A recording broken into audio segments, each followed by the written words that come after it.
лав дүүрийн хүрээнд болохоор бид нар хамгийн эхлээд activity life cycle гэдэг тэрийг бол үзэн байгаа.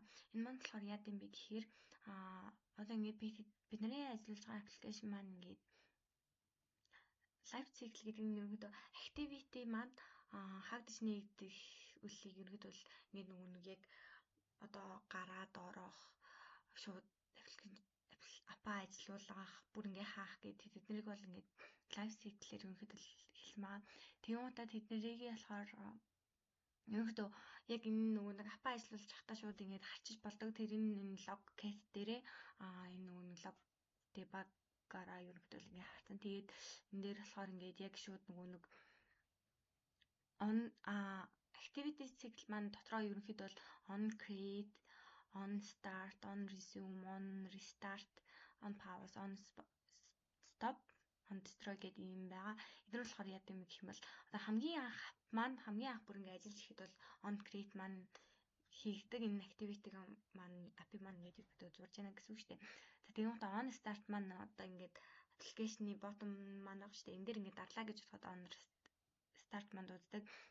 За тэгээд on resume ингээд одоо түр ингээд гарцсан байж байгаад ингээд өөр юм руу орох юм уу те тэр буцаад орохдоо юм да on resume on start маань тэгээд on pause маань болохоор нэг одоо түр одоо ингэж хааж байгааг бол ерөөдөө on pause болчихж байгаа байхгүй юу? Ингэж хаад эсвэл ингээ home дээр байхад бас on pause болоод бүр ингээд аппликейшноо бүр ингээ хаагаад орхичих юм бол on stop болчихж байгаа. За эднэрийг маань бол яаж харах вэ гэх юм бол одоо энэ дээрээ шууд ингээд log get дээр бол ерөнхийдөө ингээд хараад авчдаг байгаа. За тэгэнгუутаа дараагийн маань юм бол одоо энэ үгний үгсийг өөрчилдөг. Тэгээд үг тавьдаг ерөнхийдөө аппликейшн байгаа. Тэгэнгуутаа энэ дээр маань болохоор бид нар үзэж байгаа юм гэх юм бол view model орж ирж байгаа. View model маань яа гэм гэх юм бол түрүүний нэг activity life cycle маань ингээд ажиллаж явах үед голоос нь ингээд нэг өгөгдөл маань хадгалагдахгүй үлдэх, алдагдах тийм юмнууд бол явдаг. Тэгээд тэрийг бол ерөнхийдөө шийдэхдээ юу яачих байгаа. Одоо нэг дэлгэх зэргүүлэхэд бас ингээд өгөгдлөө хадгалах хэрэгтэй болдог шүү дээ. Тэн дээр болохоор нэг remember ашигладаг шүү дээ нэг stage дээ. Тэгээд тэр нь болохоор зөвхөн нэг ингээ дэлгэх зэргүүлэх шилжихэд бол ашигладаг. Харин нэг ап маань унтрааж хасаахад бол өгөгдөл хадгалах жоохон асуудалтай байдаг. Тэр асуудлыг шийдэж байгаа юм нь болохоор view model байгаа. Тэгээд энэ дээр болохоор нэг яг ингээд өгөгдлөө одоо энэ аппликейшн маань ингээд эргэлээ ч юм уу те эсвэл ингээ унтраагаад тасалаа ч юм уу тийм үед өгөгдлөө хадгалах. Тэгээд бизнес логго бас нэг бизнес лого ялахад бас ингээд ашиглагддаг байгаа. Тэгэнгუутаа энэ дээр бол ингээ харагдаж байна. View модель үүсгэхдээ яг одоо ингээд энэ дата дээрээ одоо ямар үйл хийгдгүү те нөгөө бизнес логгууд маань ерөөдөө явагдаж байгаа гэсэн үг. Reset game, update game одоо ингээд тэ үгээ ингээд шавлдах, үсгээ шавлах таарж гин үү.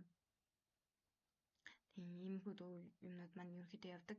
За тэгэнгуутаа энэ UI stage дээр болохоор яг нэг одоо энэ дотор байгаа өгөгдлүүд маань эднэр маань ингээд нэг UI stage дотор байгаа одоо энэ датанууд хэмдээ эднэр маань нэг view моделлороо дамжаад UI-да харагддаг. Тэгэнгуутаа нэг бас ингээ хадгалагдаад одоо дата маань өөрчлөгдлөө гэж ботход ингээ хадгалагдаад явж байгаа гэсэн үг. За тэгээд энийг ингээд дислэлд харъя.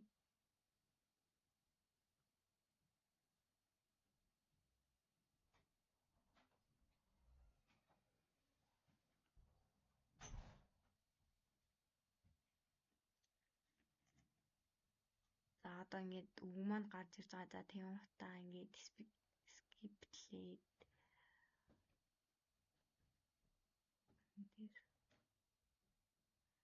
ice гэдэг үг гэлээ гэхдээ ice-ийг оруулчихъя. Score маань байна.